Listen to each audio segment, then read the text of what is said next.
My watch says it's 12:30, so I'm going to turn this volume down on this other device I have. And I just want to let you know this is Bill Murphy with ASP Enterprises, Quick Supply Company, and Bowman Construction Supply in Colorado. And I'm excited to be joined by, oops, I should not have that pop up. I'm supposed to close all other programs. I'm, I'm excited to be joined by Matt Welch with Profile Products. And I'm going to introduce Matt, but first, some few orders of business. This is our fourth webinar, and we're going to cover our profile products, the 5 fundamentals. And before we get into that, I want to let you know that we ask you to use the Q&A, and that'll ask questions of the panelists. We'll try to get to those at the end of our presentation. We're going to be done by 1:30, so we're going to try to be wrapping up our presentation by about 1:20, so we have time for Q&A. And Matt and I will be our co-hosts on this. And once I get done with our intro, I'll turn it over to Matt from Profile Products. And we already have this recording. So if you know of anybody that couldn't join us today, we will make it available. And everyone who attends the full presentation will get one PDH. And this is really just an introductory presentation. We can go more in depth with the research and data, but we want to make sure that you feel comfortable reaching out to us, and we can set up a presentation like this just with you and your coworkers in the comfort of your home, or if some of you are getting back to your office, we can do that. We won't be able to meet in person for a while yet, but we're doing a lot of lounge and learns, as we call them. And once we get freed up to travel, we'll be able to have our ASP, Quick Supply, and Bowman reps meet with you at your office. So please use this as an opportunity to learn, spark some of your own interests, share some ideas. We're going to try to powerfully land a small number of big ideas in this 1-hour period. Matt, when I introduce you, I have a joke I want to tell you, or not a joke, actually a funny story.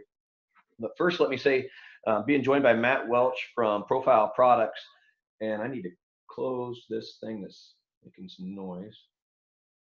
And Matt's the CPES, CESSWI. He's the manager for their erosion control products, but bigger than that, he's their technical service and business development manager. And he has been with Profile for however many years he'll tell you. I don't want to give away everything in his bio. He's got an impressive bio, I can tell you. I'm looking at it right now. But like what I do for ASP, Quick, and Bowman, Matt works closely with specifiers to ensure that all erosion and sediment control plans involving Profile's line of products have a high rate of success. Your success is our success. Matt has a Bachelor's of Science degree in Conservation and Environmental Services from the University of Wisconsin, Milwaukee, with an emphasis on land resources and soil science. So you can imagine what team he's a fan of as I get into this next part. During and after college, Matt worked at an engineering and consulting firm out of Green Bay, Wisconsin. The firm he worked with was heavily involved in projects with erosion and reclamation of land, and many of which were on linear transmission line projects. This experience ultimately led to a smooth transition into the next page on my phone, the technical department at Profile Products. Welch is also a member of the International Erosion Control Association, where he is a member of the PDC, the Professional Development Committee, and I'm a member of that with him, so we get to work together quite a bit. And he is the current president of the Great Lakes chapter of the IECA, and I'm proud of him, and I'm proud to introduce him as a friend.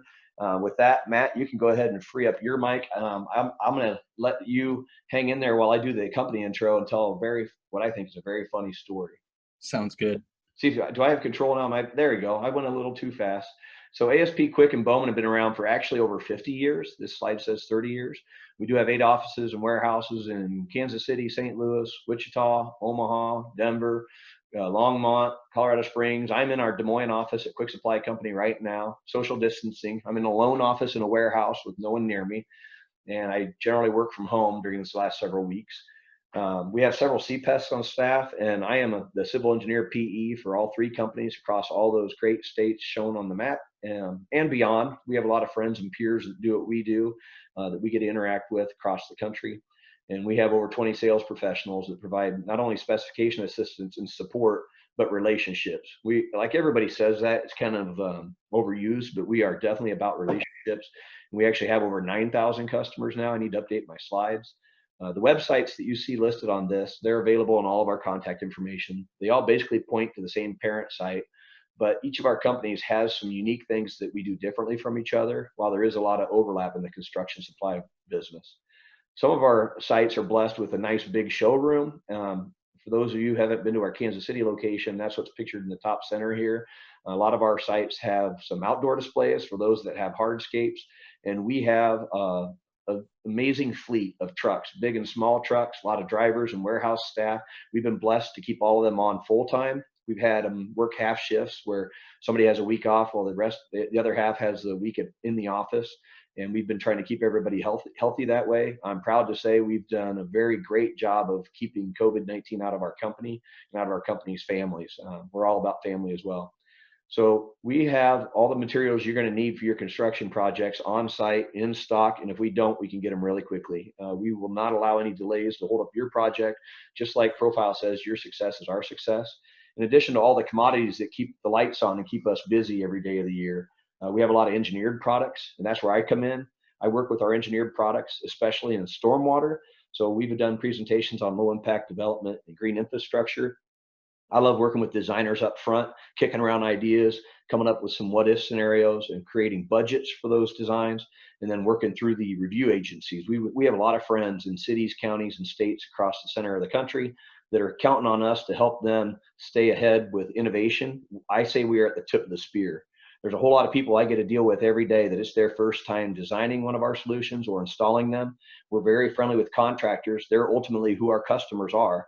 While engineers and landscape architects specify our products and all those government agencies approve them, and they also specify them for their public projects, it's ultimately the contractors that order from us and that we coordinate shipping with. And we even work through pre-cons, and we help be on site with our guys to make sure that everything's getting installed right, all the way through to maintenance at the end. That's a big part of making sure that we have sustainable solutions and sustainable projects. We're about 6 or 7 minutes into this. That's a little longer than I wanted to go. So before I get to Matt, I already cheated and bounced one ahead. Matt, I have good news during this quarantine. Told my wife yesterday was my birthday, and I got some great news. We're going to come into some money.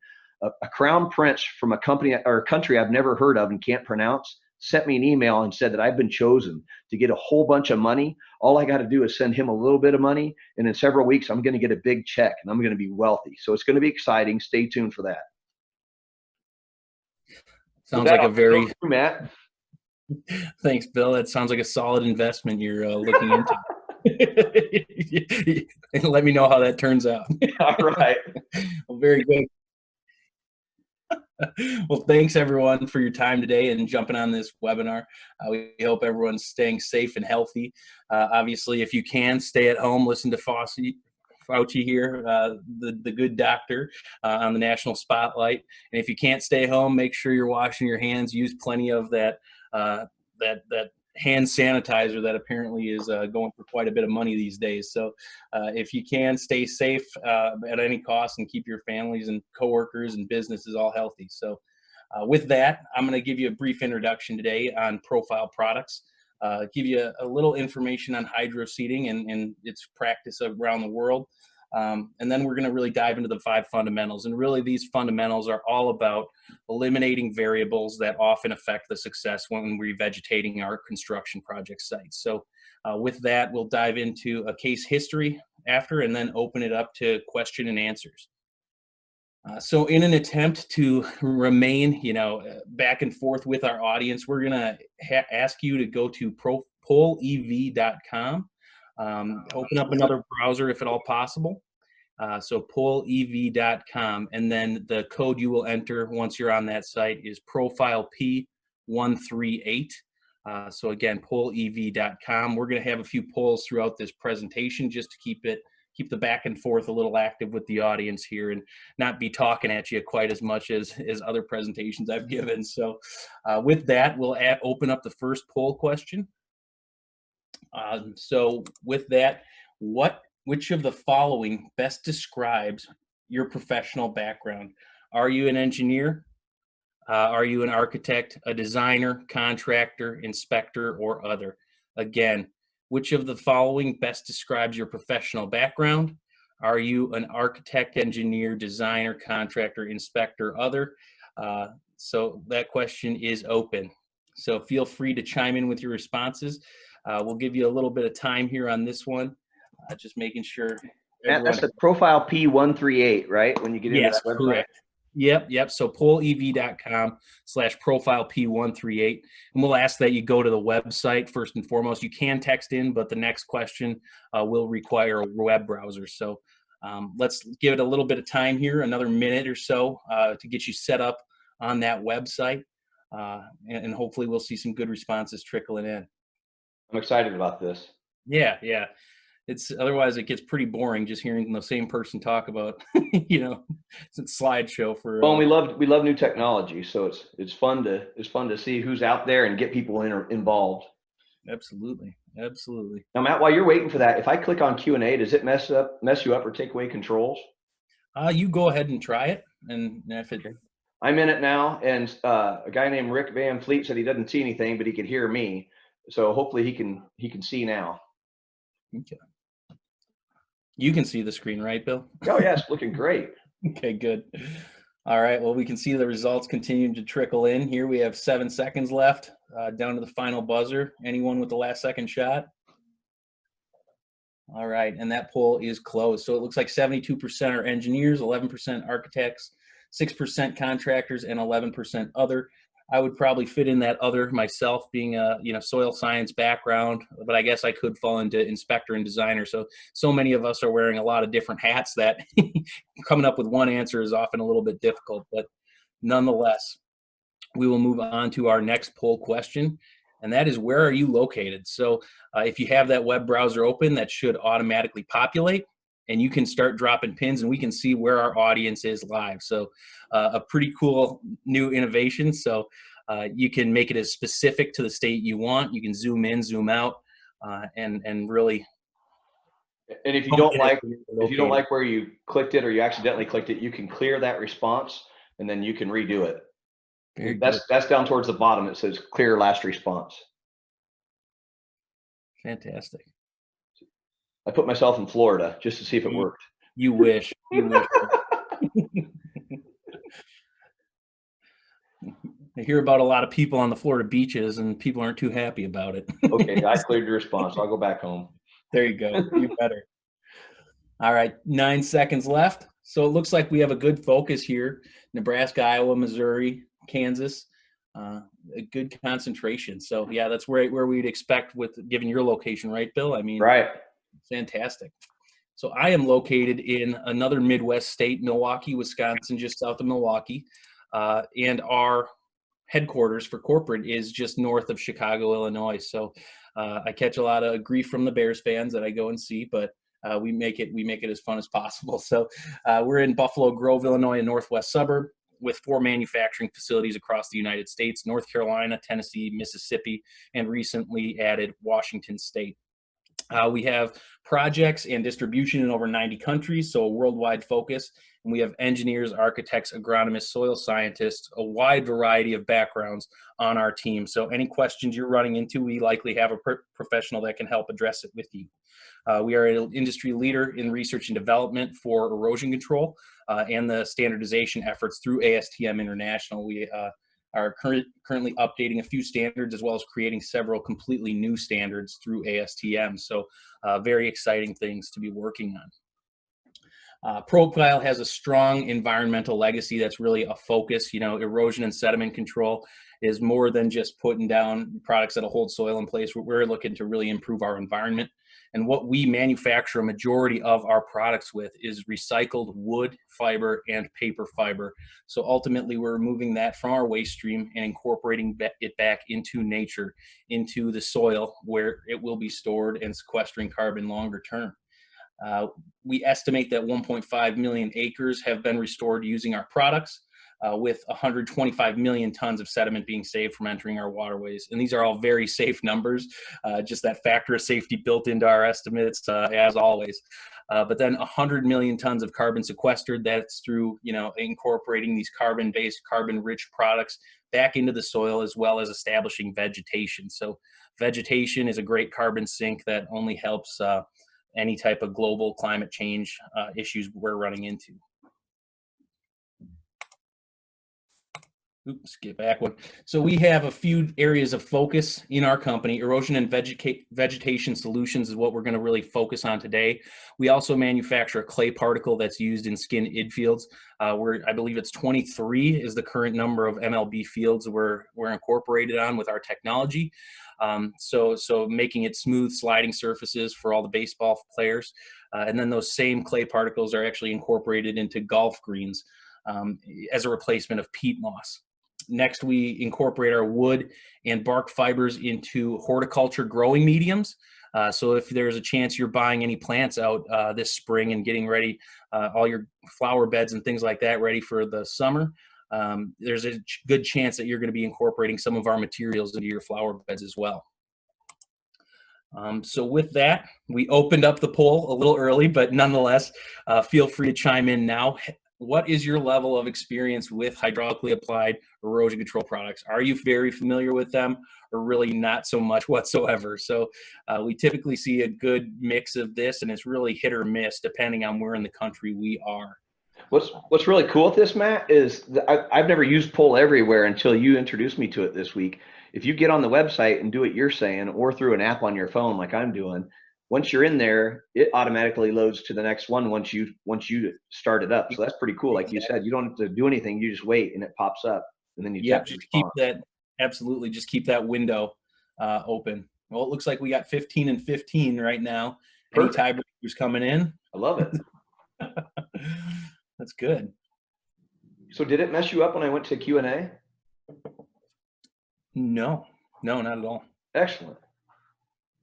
All right, so the results are in. It is a 50-50 blend with hydraulically applied erosion control products experience. So, half the group, it seems, are familiar with these new technologies. The other half are not. So with that, we will go into a high-level overview of what is hydroseeding. So here we have on the right a Fin T330. That is a 3,000-gallon hydroseeding machine. Basically, you mix water, seed, fertilizer, soil amendments, and hydraulic mulch in that tank. It has paddle agitation. It forms a homogeneous slurry, and that slurry is applied through a tower or through a hose application. It's an extremely effective way to stabilize your soil and vegetate your projects. So that is my one slide on Hydroseeding 101. But with that, I didn't make this a poll question because I cry myself to sleep every time I ask, because no one gets it right, but I think this group would have. What is the most cost-effective form of erosion control? We always say sustainable vegetation. So that's not just vegetation. That's not just your quick flush of, your annual cover crop species. This is vegetation that once is established will sustain itself through natural cycles, whether it's the carbon cycle, nitrogen cycle, or organic matter cycle. It is a self-sustaining soil plant ecosystem. What you need for that type of sustainable vegetation to occur and proliferate is healthy soil. So how can you tell if your soil's healthy? Can you see if it has the right minerals? Does it have enough organic matter? What if there's a salt issue or a pH imbalance? You typically can't see that information. So ultimately what we're going to recommend is test your soil. I'll dive into this a little later, but we believe so deeply in testing your soil that we actually offer completely free soil testing. All you have to do is pay for shipping.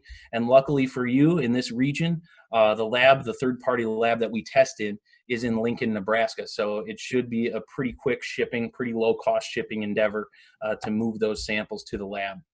So the next question we have, do you routinely conduct soil testing for agronomic potential when designing or working on a project? Yes, A, no, B. So one more time, do you routinely conduct soil testing for agronomic potential when designing or working on a project? All right. Do we have to answer honestly, or do you want us to say what we think you want to hear? Let's answer honestly, because that's the only thing that really matters. Okay. So we got 20 seconds. It looks like we got 33 responses already, which is more than the last question. So fantastic. People are taking part here. Well, some of us are just learning as we go, so that's pretty good. That means the learning curve's picking up. That's right. Participating people. We've got 34 out of the 74 attendees that are answering. Some might be trying, and some might be driving. Right. There you go. Yeah, that gets tricky. Don't text and drive. Right on. Very good. Well, yeah, so this is pretty much on par with what we get. A lot of times when we're doing large webinars, a lot of our distributors come on. I think they may skew the numbers and say, I test every time, and that may skew the numbers. Typically, we see about 75-25, but right here we have about 94% saying no, with 6% saying yes. And the biggest thing I want you to take away about soil testing for agronomic potential is I talk to a wide variety of engineers all the time. And I say, if you're putting up a structure or if you're putting in a roadway, do you test your soils for geotechnical stability? And they say, absolutely. And well, what's the reasoning behind that? Well, we want the structure to last a long time, and we want to make sure we have a stable geotechnical foundation prior to making that huge investment in that structure. And really, it's the same basis for getting an agronomic soil test. We need a solid foundation to support vegetation long term prior to making the costly investment of revegetating that site Well, and Matt, making I, application. I hate treading over you. That's just rude. It's fun if we have banter, but I didn't mean to interrupt you. But I see a structural engineer friend of mine on here named Dean Walkup, and he'll tell you if you don't have a good foundation, yeah, don't invest any money in a structure above it.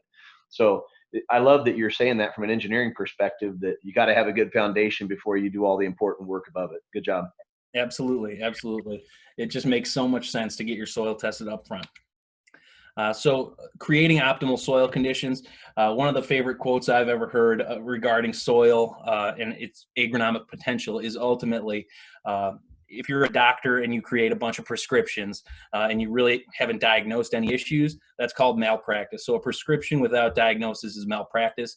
So many specifications I see are just based on what we've done in the past. We put out 2 tons of agricultural limestone for no real reason. We think it might be acidic, but really without that soil test confirming what you think, you may be doing more harm than good on your site. So we're evaluating our fertility, providing a basis for amendments, and ultimately we're able to select proper plant species for your site. What it all comes down to is being able to predict the probability of your desired outcome. So what are the odds of us achieving that outcome that we really want to?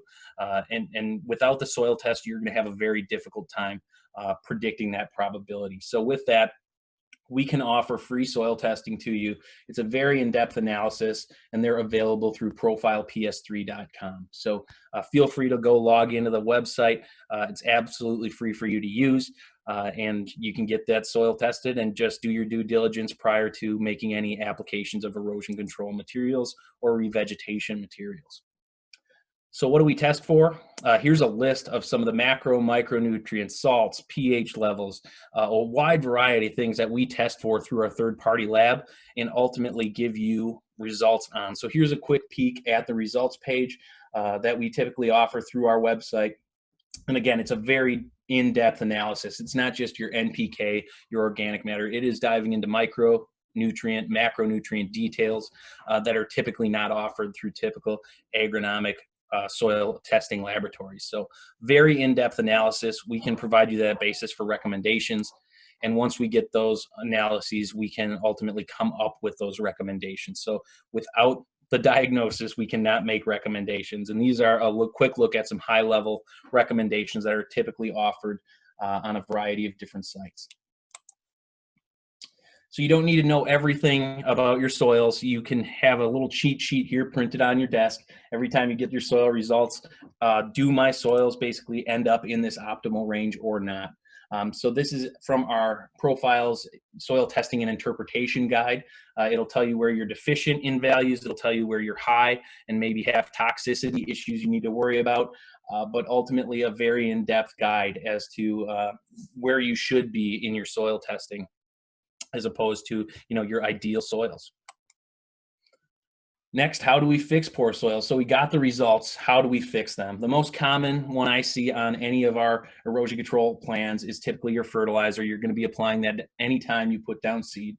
And there's a variety of fertilizers. There's quick release synthetic formulations, but also slower release formulations as well. So you can basically have a coated type of nitrogen source, something to really delay and feed the plants more slowly than offer that direct hit of a synthetic fertilizer. There's also organic and natural formulations that I typically prefer on most of the sites I work. So again, you can go into as much depth as you'd like to on your fertilizers, soil neutralizers, chemistry 101. Your pH of your soil is going to be anywhere from a 0 to a 14. We want to be right in that neutral zone. Right around 6 to 7 is typically deemed ideal. So how do we get there? Adding different amendments to adjust the pH and really make it a friendly growing environment for your plants. Next, increasing organic matter on a lot of our construction soils is vital to the success on our sites. Some of the historically relevant organic matter additives are going to be compost, manure, peat, a wide variety of things you can add in that sense. Also just incorporating what we term as topsoil. So there's a lot of loose descriptions of topsoil out there, and really honing in to make sure your topsoil is actually productive topsoil is something you should be doing on a regular basis. A newer product to hit the market is called a biotic soil media, a biotic soil technology, or a hydraulic biotic growth medium. In the erosion control industry, we really love our acronyms, so we have to make an acronym for everything. Then we look to growth stimulators and enhancer. How do we achieve vegetation quickly to get that notice of termination on our sites, but also how do we extend the longevity of that vegetation by sustaining those plants long term? All right, so what does a typical soil profile look like? Typically, we're most worried about our organic and A horizons. OA horizons are typically what we deem as topsoil, and those are really composed of about 45% mineral material, which most of our sites will have, and then about 50% airspace and water space, even combination between the two. What's often missing on our sites is going to be that 5% organic matter that really makes a topsoil a productive topsoil. It's everything, it's the lifeblood of your topsoil. So typical construction site profiles are going to look something like this. You strip off the topsoil, it either gets stockpiled for a bit or it gets sold off and moved to a different project that the general contractor is working on. And ultimately, we can run into some serious issues with these lower soil horizons when we try to revegetate them. That organic topsoil layer took a long time to develop, and it is necessary for those plants ultimately to thrive long term. So not only are we working with BC horizons, sometimes we're working with mine wastes, industrial waste, and coal combustion residuals, CCR on your power plants, and some of the ponds, settling ponds, things like that. So a wide variety of issues we can run into on our construction sites. So again, now we need to increase that organic matter content in your soil. Topsoil, stockpiled topsoil is a very common BMP, but again, once you stockpile it, how biologically active is that topsoil towards the bottom of that stockpile? It typically becomes anaerobic relatively quickly, and a lot of the beneficial constituents really die off quickly on those stockpiles of topsoil. Next, compost. There's a pneumatic compost blower. You can see it's being applied through that hose, and typically compost is going to be applied anywhere from 2 to 4 inches, so relatively high rates. Quite a few of those truckloads would be necessary to cover your site. Next, peat, manure, biosolids, your typical solutions that you've seen time and time again in the history of revegetation on construction sites. Now we have a hydraulically applied biotic soil media. So hydraulically applied, 2 or 3 of those tank loads, those 3,000 gallon machines, can typically cover an acre. So rather than having 20 truckloads of this bulk material hauled in, dropped off onto your site, you can apply it hydraulically very quickly and cover a lot of ground in a short amount of time. It can be applied onto slopes. So typically hauling bulk materials up a slope and making it stay in place gets pretty tricky. Installation time is decreased and site safety is improved drastically by just having much less vehicular traffic on your site. Ultimately, we've been able to achieve just as good of vegetation performance on these type of solutions, and oftentimes we're actually seeing improved vegetation establishment on these sites because there are so many variabilities in your topsoil and compost that are being applied onto our sites. So I'm not going to dive into this in particular, but the slide is available for you. This is a little bit of an eye chart, but nonetheless, we wanted to dive into details and make this available to you as to what the beneficial constituents of Proganics are. There are organic materials that are going to break down slower. There are growth stimulators that are going to make sure vegetation comes out of the ground very quickly. And there's also biological inoculants, and which really leads me to how the soil food web works and how Proganics works. Really what we're doing is we're introducing some of those first trophic levels of the soil food web. So Again, in our seed blend, we are introducing plants. We have organic materials, the bark and wood fiber, and we have bacterial and fungal inoculants. So really the building blocks of a healthy soil are all in place, and the other portions will fill in. So just as proof that the other portions will fill in, here's a quick video of a grizzly bear rolling in Proganic. So the highest trophic level made an appearance shortly after an application. This is on a mine site in Alberta. They jumped back in their Hydroseeder to take videos and pictures. Obviously, a pretty crazy example. That's crazy. But nonetheless, yeah, they would. I had to show that on. I got a couple bear jokes. One's inappropriate, one's clean, but we don't have time today. I'll tell you later. There we go. I need to hear those. But yeah, yeah. If Proganics, you don't want to use it as a revegetation tool, you can always use it as a bear attractant. Is my takeaway here. So ASTM 5268 is the topsoil spec through ASTM International, and it's topsoil used for landscaping and construction purposes. So use this specification as your forefront for specifying topsoil. If the topsoil doesn't meet these specification standards, this new technology, an engineered soil amendment, is approved as an equivalent alternative to topsoil. So that Proganics BSM meets that specification if your topsoil on your sites are not as good as deemed necessary through ASTM International. Alternatives to regenerating soil, I'm not going to dive into this, but there are so many advantages to these new technologies that are going to save you time, money, and a lot of headaches down the road in compared to some of the more historically relevant regeneration soil products. So Biotic soil media, again, checks all of those boxes. Wet frozen conditions, renewable sources, increased concentrated organic matter, steep slope applications, all that we went through. It's just a great product all around to apply and to think about when you're improving your vitality of your soils. All right, fundamental number one took a little longer, but fundamental number two we should breeze through pretty quickly. A few high-level notes I really want to dive into. Picking the right plant species is so important. It's often, taken for granted. You just use whatever specs have been used time and time again. But a few things to consider when you're writing your next specification. What are we trying to get on this site? Is it a permanent or temporary stabilization technique? When will the installation occur? Seasonality is a big thing in the Midwest. Changing your seed blends for seasonality is critical. Intended application, is it a slope channel? Is the soil going to be saturated for long periods of time? All things you need to consider. And then a big one I do want to point out as well, maintenance activities. I've seen people specify native seed mixes and then also specify that it needs to be mowed to a height of about 2 inches, which a lot of the native species that they paid big bucks for ultimately didn't do too well with that mowing technique that was ultimately specified. Another one I really want to point out is choosing the right ratio of your cover crops to your permanent grass is important. So ultimately, I think on this site, we would like everything to look a little more like in the foreground here. You can see a little green grass showing. Ultimately, they over-applied a cover crop here, and that is going to shade out so many of those permanent grasses that would have established otherwise.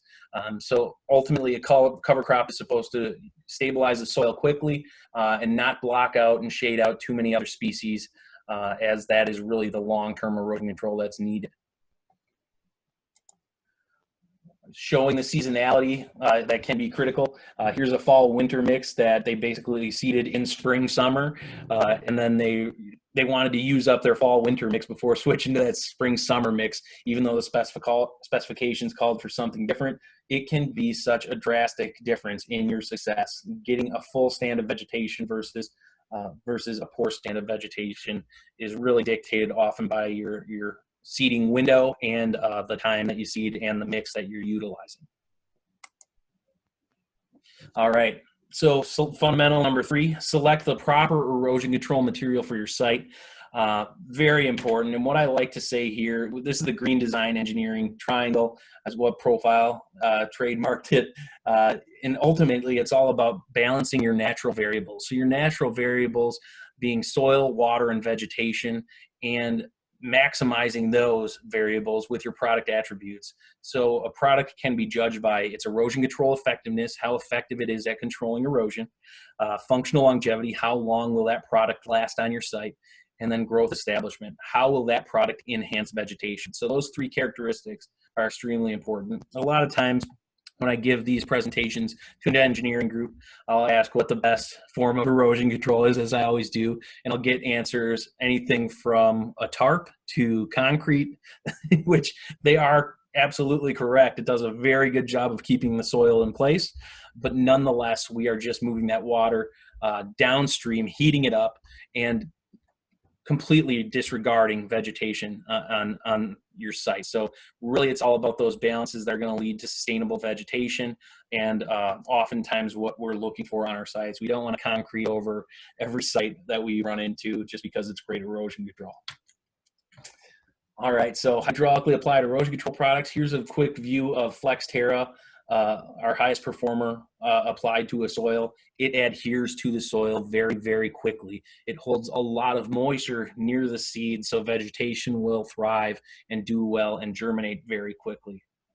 And it, again, this is more of a sprayed on blanket, so we want 100% coverage on our soil. If you see soil, you don't have protected soil. So making sure you get 100% coverage for these high-end erosion control products is absolutely vital to your success. Rolled erosion control products, very commonly used, and there are a lot of manufacturers that now offer biodegradable nettings, which I can't stress enough is such a great innovation, and they need to be used and specified much more often than they do. The rolled erosion control products with the plastic netting, not ideal for a lot of reasons. Mower entanglement, wildlife entanglement, microplastics going into the natural ecosystem is not something we want to be doing. If you saw a plastic bag rolling around, you know, that's a single-use plastic, but so are these. So let's make sure we're using them when needed and looking to other biodegradable solutions if applicable. So how do we select proper erosion control materials? We look to different soil loss equations. So the one we utilize most frequently is the Revised Universal Soil Loss Equation, or the Russell. And really what we're looking at is the computed soil loss per area unit per time unit. So we typically look at tons of soil lost per acre per year.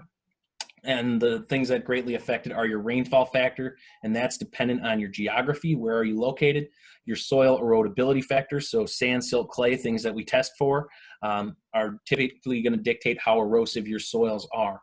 The length of your slope, the steepness of your slope obviously play a role, and then the vegetation or cover factor, and that's what we attribute to our products and vegetated cover. Next, the erosion control practice factor. So how you prepare your slope will affect how erosive your site is. So we typically recommend track walking slopes, so the contours are parallel with the track marks. We do not want to introduce any rills or anything like that by track walking a site the wrong way. So how do we do our testing? Typically, we do testing at two laboratories, Texas Transportation Institute, as well as UWRL, Utah Water Research Laboratory. And here we have some examples of how intense the rainfall should be when we're doing these destructive tests. So you can see the rainfall impact on the left, and you can see the destruction of the product on the right. So you can see some rills forming at the toe of the slope, which is what we want to see when we're testing a product. We want to drive that thing until it breaks. We don't want to just give every product an A, making them all completely equal. We want the high-performing products to shine and the poor-performing products to end up where they likely belong. So here's a quick look at Utah Water Research Laboratory's testing beds. You can see, again, this is the control plot on the right, and you can see some more control plots in the middle and right, as well as a treated site on the left with a hydraulically applied product.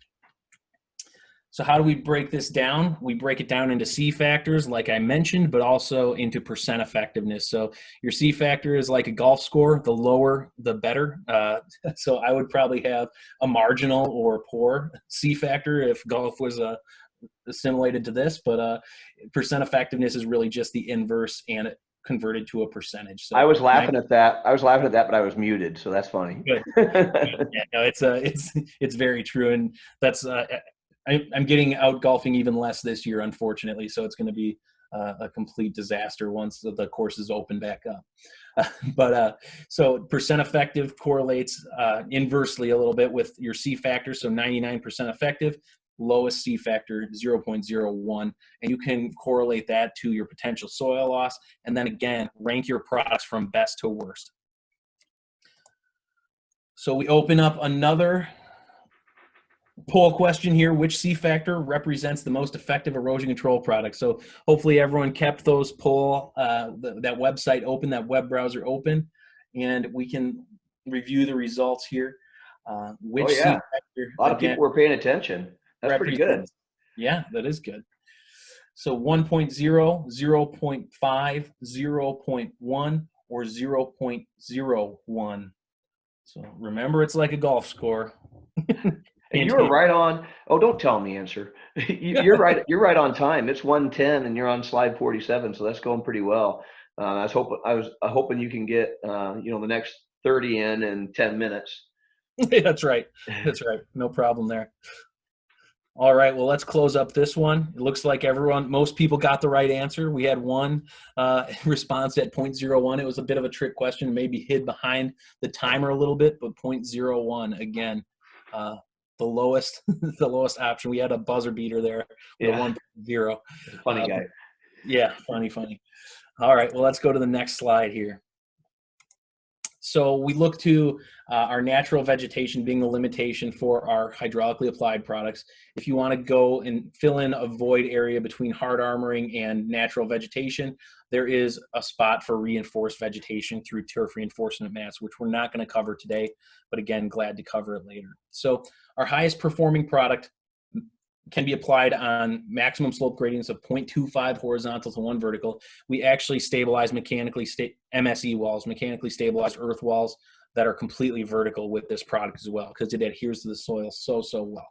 99% erosion control effectiveness, will last 18 months on your site, and has 8-time vegetation establishment in compared to a control, with a cure time of 0 to 2 hours. So it instantly forms a bond to your soil. Our next product, ProMatrix, a step down, but very frequently used to replace blankets. Less than 2-to-1 slopes typically is where we'll recommend that cutoff be. Greater than 95% erosion control effectiveness, lasts for 12 months, and 6 times the vegetation establishment compared to that control again. So we offer specifications for free here through erosioncontrolspecs.com. There's also a spec builder, which I'll dive into very shortly here, where you can customize your specifications on the fly and create custom specs in a matter of minutes.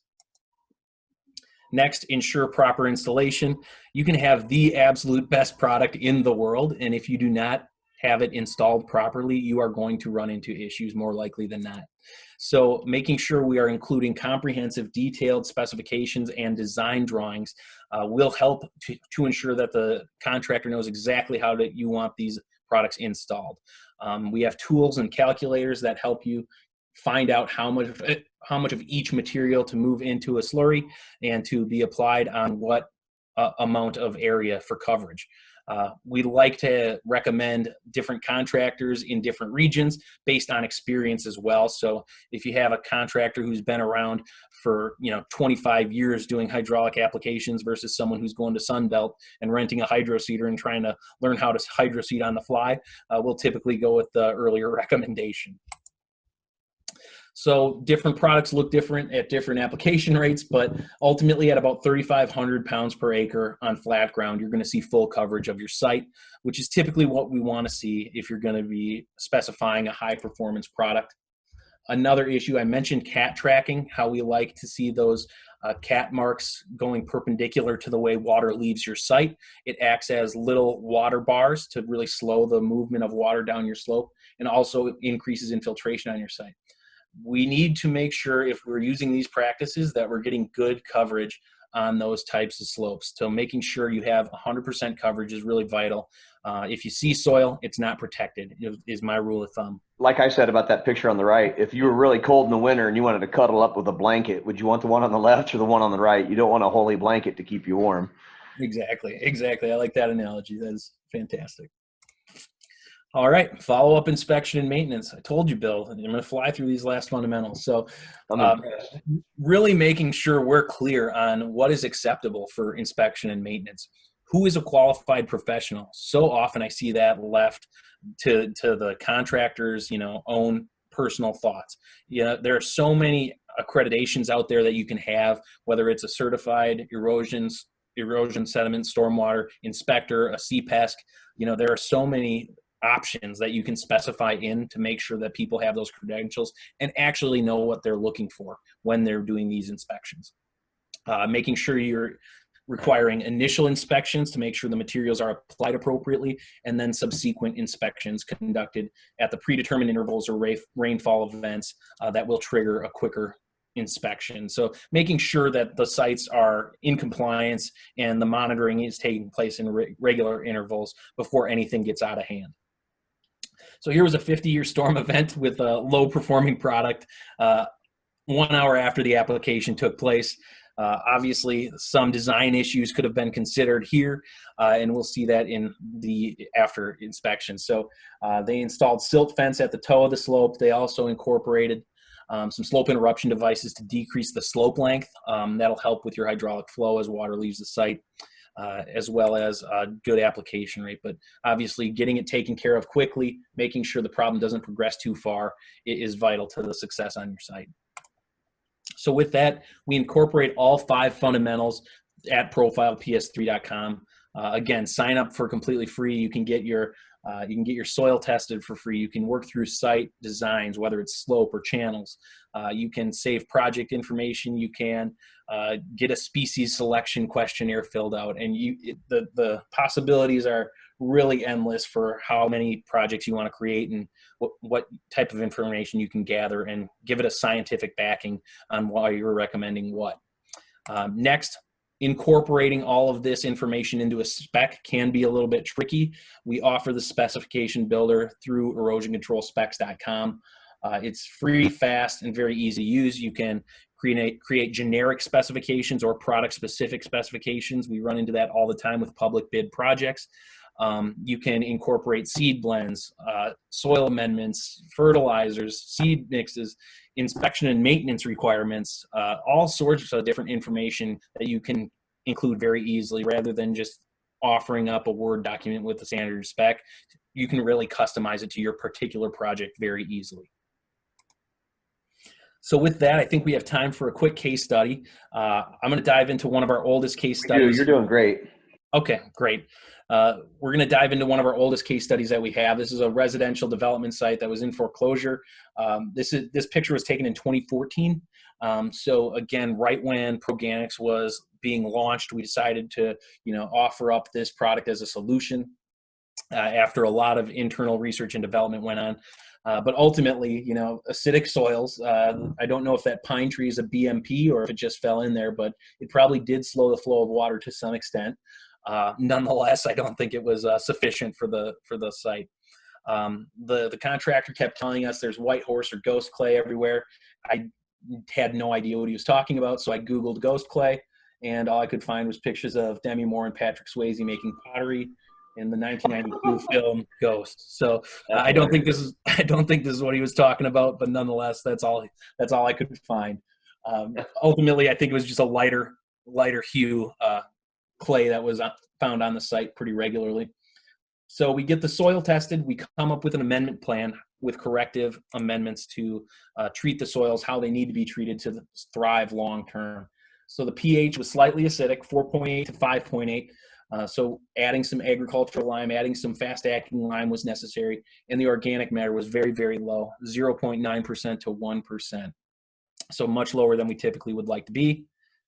We come up with a mixture that is needed. And so I love this contractor. They do a great job. They break it down so simply. Rather than saying you need 8 pounds of weeping lovegrass in your hydroseeder tank, he has a scoop that stays on the top of the hydroseeder, and he weighs it out, and he knows that it's exactly 2 2/3 scoops to reach 8 pounds of weeping lovegrass, which is needed per each hydroseeder tank load. So breaks it down very simply for all the guys on the machine, very little to confuse. Next, they treated the steep slope areas with ProMatrix. That was 0.85 acres, and the flat areas they treated with blown straw and then tacked it down with tornado tack. So again, selecting your proper erosion control BMPs for your site-specific needs is very important. So here's the amendment being applied on the flatter areas. And here we have it applied on the steeper sloped areas that would be covered with the bonded fiber matrix, ProMatrix. There was an end of a cul-de-sac that basically had an overflow area that washed out a bit, but they just went back and treated that with an erosion control blanket, again, because they didn't want to hydroseed and haul out that huge hydroseeder for that small of an area to treat. But 5 weeks after installation, most of the site was looking very good, far exceeding the expectations of the group, and very dense vegetation established. 1 month after that 5 weeks, May 27th, 2015, they got their notice of termination. But how sustainable is this solution is really the question we are left to answer. 1 year later, we went back 80 inches of rainfall over a 12-month period down in Alabama, and we have a lot more species diversity starting to take place on our site. So some of those other species that were planted, not just the annual crops that are coming up quickly, but we have a lot of the other plants that are coming up. So Serratia lespedeza, the weeping lovegrass are starting to dominate the site. You can also see some of the detritus, the dead plant material that are falling between the actively growing plant material, and that's ultimately going to contribute to that new nutrient cycling. That organic matter is going to continue to break down and supply vegetation for years to come through that natural process. So August 2018, we go back again. The heat of the summer, things are looking like they're going a little dormant, but again, dense stand of vegetation, even more biodiversity on our site, and ultimately they are not going to be maintaining this site, so those pine trees may eventually move back into this area, and just a really cool case study that we have showing the capability of sustainably vegetating this site that couldn't establish any vegetation previously. So with that, the 5 fundamentals: eliminate your variability on your sites, get a feel for what you're dealing with, and come up with a plan of action ahead of time rather than trying to fix issues that could have been prevented pretty easily. So here's my contact information. If you have time, you can enter the information. You can give me a rating on the webinar, ultimately fill that out, and you'll be entered in to win a $50 gift card, actually. So the more feedback I get, the better I can hone in my presentation. So thanks for your time, and I'll pass it on over to Bill for any questions and answers. And I believe he wanted to go through a few more things. Yeah, Matt. Well, listen, that was an excellent job. I'd be clapping for you here, but I think that and other people would be clapping too, but they're all muted and we can't hear them. I went back to your slide on purpose. So I want to leave that up there when I go to the Q&A. And some of these are some good friends of mine that I'll answer directly. Steve Polk in St. Louis is asking about why there's not more hydroseeding done in St. Louis. That might be a tough one to answer live here on a webinar, so we'll follow up with Steve for sure. But he did ask about a rule of thumb for the test spacing or the total area for soil testing at a development project. Okay. So basically how many, tests per acre or something like that? I like that question. Yeah. And really it depends on, capabilities of amending your mix a lot of times. For linear transmission type projects that we work on, for instance, anytime there's extreme geographic variability. So if you're on the top of the hill and if you're in a very low spot, we're going to get 2 separate tests there and come up with a plan to treat both individually. For a housing type development, a lot of it's going to be the same. So depending on the acreage, I would typically recommend 2 tests just to see, if you see any extreme differences in your soil makeup, if one's very dark and one's very light, get those 2 tested for sure. If everything's pretty consistent looking, I would still get 2 and just compare them one versus the other to see if there really is no difference.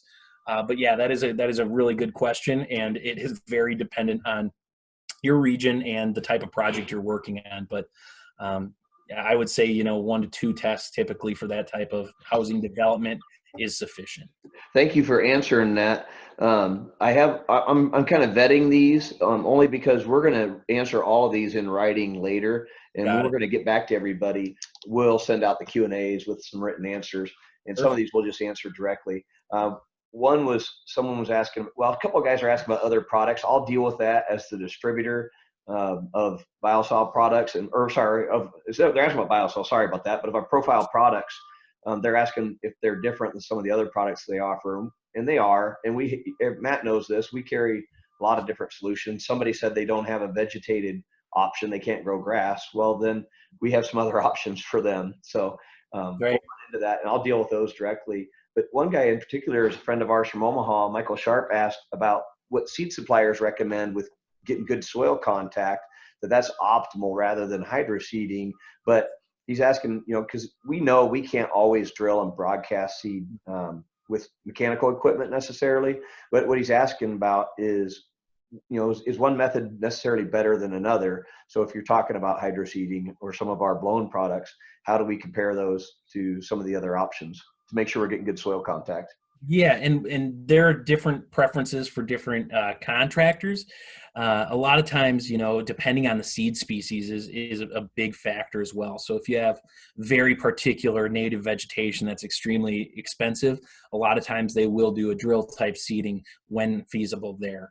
And then cover it with the erosion control material. So whether it is a hydraulically applied erosion control material, rolled erosion control material, or anything in between, that's typically the solution they're going to go for. But we have had a lot of success, especially recently, just as this is pollinator species, native species are becoming more and more prevalent in our designs. We've had a lot of success even doing dormant seeding with hydraulically applied products and those type of plant species. And one of the challenges we've seen when you're using innovative solutions is if somebody's tried something somewhere else, another time, a different solution, they kind of use a broad brush to paint their opinion of an entire category. And unfortunately, some people aren't leaving room for technology, innovation, improvements. So a lot of the things that didn't work in the past maybe come along and give somebody a bad impression. But if they give something a chance that's new and innovative, because companies like Profile Products and all of our engineered products suppliers are really investing a lot of time and money in constantly improving. So even products that they have that they've named that you're familiar with are constantly improving. So if somebody's asking why certain communities don't do hydroseeding as much or hydromulch, well, they just need to let us help them tell the story, and then we can even do some of these projects and show them case studies to really build their confidence. At ASP Quick Supply in Bowman, we say that we're the most trusted site solution specialists. It's because we are. We're not a big box store where you show up and you just buy something off the rack and we say good luck. We make sure that you understand how it works, so it's properly designed, properly installed, and properly maintained. So if we continue to get these specific questions, we'll share those with you, Matt. And if anybody wants to reach out to Matt Welch, his contact information is on the screen. For the sake of time, I'm going to go ahead and move the slides. Matt, if you could chime in anytime you want, I'm going to go ahead and get into my closing slides because we're getting close to 1:30. Anything else you want to say about that, where you run into people that feel like they already have an opinion of certain products? Yeah, and hydroseeding's been around since the 1950s, and it was designed initially to get even distribution of a variety of seeds on your site because it keeps it in homogeneous slurry. Real hydraulic erosion control products were not around until the early 2000s. So that's really typically when we started seeing these engineered products that are designed to withstand heavy rainfall events. And that's really the biggest differentiator. They see the green stuff sprayed on a slope, and it's all the same thing a lot of times to people. That's what they think. Yeah, exactly, when they're really very different. So making sure your specifications are very particular about, product composition, things like that will really set you up for success too. I'm all about specifications, and that's part of what I do. So it helps on the design side to make sure they're getting the performance they expect, but it also helps defend the integrity of their project. We've said all along, we want everybody to be successful. And if they put good specs in there, we'll make sure somebody's not, putting in a cheap alternative that looks the same when you drive by, but it's absolutely not the same. So we'll help you defend that spec all the way through to proper installation and maintenance. Yeah. All right.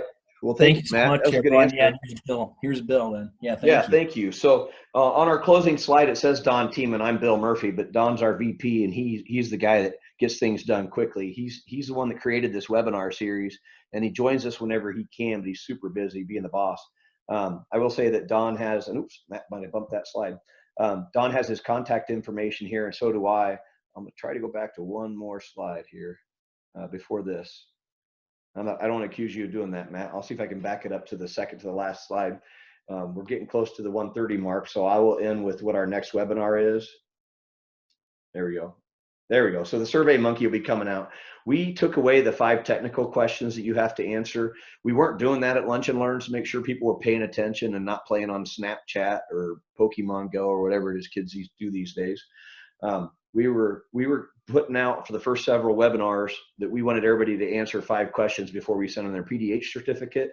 And then we realized I was being more like a little league coach and kind of getting after everybody. But instead, we're just going to ask you to please fill out the Survey Monkey. It's going to be your name, your email address, your location, similar to what you've already provided. And then we're going to have 2 other columns. One's going to be projects that you want to talk about. There's never an obligation. We can help with design and budget costs. And the other one is going to be what can you do to help us? Like Matt said, click on his contact info and give him feedback. Give me feedback on this webinar and let us know what else you want to see. Contact me about any technical questions as well, about anything you hear us talk about. And then if I can get to that final slide, I'll just let you know we're doing another webinar next Wednesday, same time, 12:30 p.m. Central. That'll be with Fleximat. And then we're going to continue our series. We've got 3 others scheduled, and we might plug in some more. Even as we start to go back to work and everybody gets back on the road, we see a lot of value in these webinars, and they create opportunities for Lunch and Learns. So reach out to us and let us bring you food or send you food if we can't come in person. And we can do this directly with your office where you won't be muted. We'll all be live, and everybody can chime in. With that, I'm Bill Murphy with Quick Supply ASP at Bowman. Thanks for joining us. Matt, thanks a lot. Always appreciate you. You're an excellent presenter. Take care and have a good day, everybody. Thanks, everyone. Thanks, Matt. Bye.